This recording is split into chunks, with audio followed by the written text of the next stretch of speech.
வணக்கங்க. இப்போ வந்து நம்ம இட்லி பொடி தாங்க பண்ண போறோம். அதுக்கு தேவையான பொருள் என்னன்னு பார்க்கலாங்க. அப்புறங்க கடலை பருப்பு, உளுத்தம் பருப்பு வந்து எடுத்து வச்சுக்கிறேன். இது வந்து கடலை பருப்புங்க. இது வந்து மிளகு, சீரகம், எள்ளு, பெருங்காயம், மிளகாய் வத்தல், கருவேப்பிலைங்க. இதுதாங்க அதுக்கு தேவையான பொருள். இப்போ இது எல்லாத்தையும் வறுக்கணுங்க. வாங்க வறுக்கலாம். வானல் வந்து நல்லா காஞ்சி இருக்குதுங்க. இப்போ வந்து வெறும் வானல் தாங்க. நம்ம இதுல எண்ணெய்லாம் ஆட் பண்ணலங்க. ஏன்னா எண்ணெய் ஊற்றினா 4 கடை வச்சிருந்தா கொஞ்சம் சீக்கிரம் வாசனை வருங்க. அதனால வெறும் வானல்ல 1 கப்பு உளுத்தம் பருப்புங்க. இது வந்து சிம்மில் வச்சு தாங்க வளர்க்கணும்.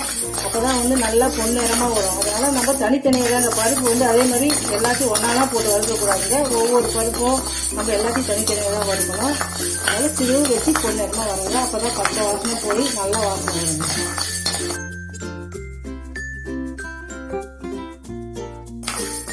நல்லா வறுபட்டுச்சுங்க. இந்த அளவுக்கு வறுத்தீங்கன்னா கரெக்டா இருக்குங்க.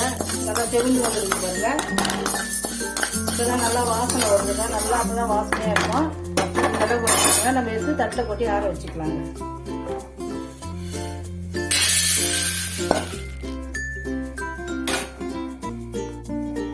ஒரு கப்பு உளுத்தம் பருப்பு நம்ம போடலாங்க. அந்த அளவுக்கு இது வந்து 1/2 கப்பு கடலை பருப்பு தாங்க போடணும். இதை வந்து அதே மாதிரி எண்ணெய் இல்லாம சிறு வச்சு நம்ம இதையும் பொன்னரமா வறுத்துக்கோங்க.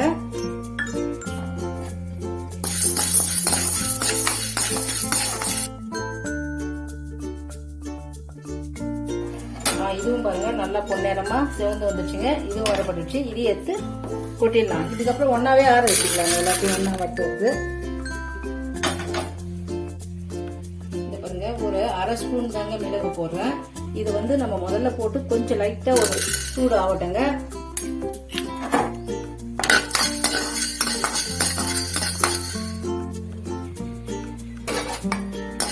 மிளகு வந்து இந்த அளவுக்கு பாருங்க. 1/2 இது மட்டும் வரப்பட்டுச்சுங்க.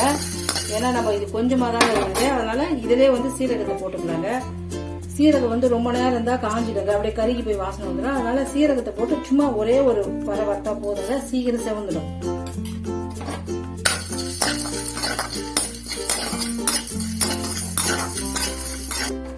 சீரகமும் நல்லா சிவந்துடுச்சுங்க. இதுவும் கரெக்டா 2 வறுபட்டுச்சு. இது எடுத்து அதை கொட்டிடலாங்க. நல்லா வாசனையே இருக்குதுங்க. சீரகம் வாசனையே இருக்குது. இதுக்கு வந்து கட்டி பெருங்காயங்க. இந்த மாதிரி கட்டி பெருங்காயம் வந்தா நல்லா வாசனையா இருக்கும். ரொம்ப நாள் ஆனாலும் வாசனை அப்படியே இருக்குங்க. நான் மொத்தமா இருந்தா வறுபடாதுங்க. அதனால சின்ன சின்னதா இந்த மாதிரி நீங்க சின்ன சின்னதா ஆக்கி வறுத்துங்க. சீக்கிரம் வறுபட்டுடுங்க. அந்த மாதிரி போதும்.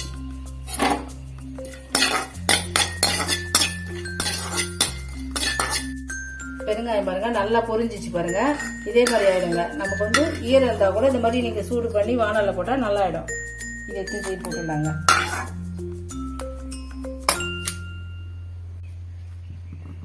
இது வந்து எள்ளுங்க. எள்ளு வந்து நம்ம ஒரு 2 ஸ்பூன் போட்டா நல்லா வாசனையா இருக்குங்க. என்கிட்ட கருப்பு எள்ளு இருந்து போடுறேங்க. நீங்க எந்த எள்ளு வேணாலும் யூஸ் பண்ணிக்கலாம். இது வந்து 2 ஸ்பூன் போட்டுக்கோங்க. நல்லா பளபளன்னு பொரியுங்க எள்ளு. அந்த மாதிரி பொரிஞ்சுதுன்னா நீங்க அப்படியே எடுத்து கொட்டிட வேண்டியதுதான். எள்ளு நல்லா பொரிஞ்சிச்சுங்க. நல்லா வறுபட்டுச்சு. கலர் மாறிச்சுங்க. இதையும் எடுத்து கொட்டிடலாங்க.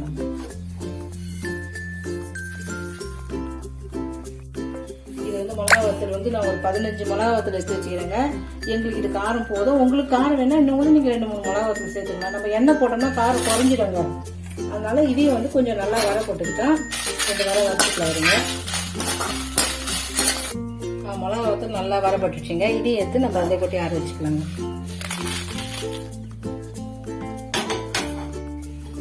கறிவேப்பிலை அதுலேயே வந்து உருவி அதையும் சும்மா வறுத்துக்கோங்க கொஞ்சம். அப்பதான் கெடாம இருக்கும். இல்லைன்னா பச்சையா போட்டா இதுவாயிடுங்க. அதனால கொஞ்சம் லைட்டா வறுத்துக்கோங்க. நல்லா வாசனையா இருக்குங்க கருவேப்பிலை போட்டாதான். கறிவேப்பிலையும் நல்லா வறுத்து வச்சுங்க. இதையும் கொட்டி எல்லாத்தையும் ஆற வச்சிடலாங்க. கொஞ்ச நேரம் ஆறட்டும். இது நல்லா ஆறினதை நம்ம மிக்சியில போட்டு நல்லா பொடி பண்ணிடலாங்க. நல்லா ஆயிடுச்சுங்க. நம்ம இது மிக்சியில போட்டு அரைச்சிடலாம்.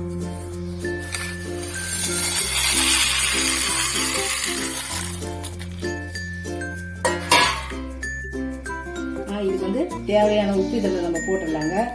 பருப்பு பொடியெல்லாம் வந்து கொஞ்சம் கொரதாங்க அரைக்கலாம். கொரன்னு வச்சாதான் நல்லா டேஸ்டா இருக்குங்க. கொரன்னு அரைச்சிக்கலாம். நம்ம இதை அரைச்சிடலாங்க. அரைச்சிட்டேங்க. இப்போ திறந்து பார்க்கலாம். பாருங்க திறக்கும் போதே நல்லா கம கமன்னு வாசனையா இருக்குதுங்க. கருவேப்பிலை பெருங்காயம் போட்டுருக்காங்க பாருங்க. இந்த அளவுக்கு நீங்க குறைன்னு அரைச்சிக்கோங்க. இந்த அளவு இருந்தா கரெக்டா இருக்குங்க. நல்லா வாசனை கம கமன்னு வருதுங்க. இப்போ பருப்பொடி அரைச்சிடுங்க. பொடி வந்து இப்போ நம்ம பரிமாற வேண்டியதாங்க. பொடி அரைச்சி ரெடி பண்ணியாச்சு. இப்போ நம்ம பரிமாறலாங்க. இது என்னதான் நீங்க சாம்பார் சட்னி இருந்தாலுங்க இந்த பொடி வச்சு சாப்பிட்டீங்கன்னா அது ஒரு டேஸ்ட் தாங்க.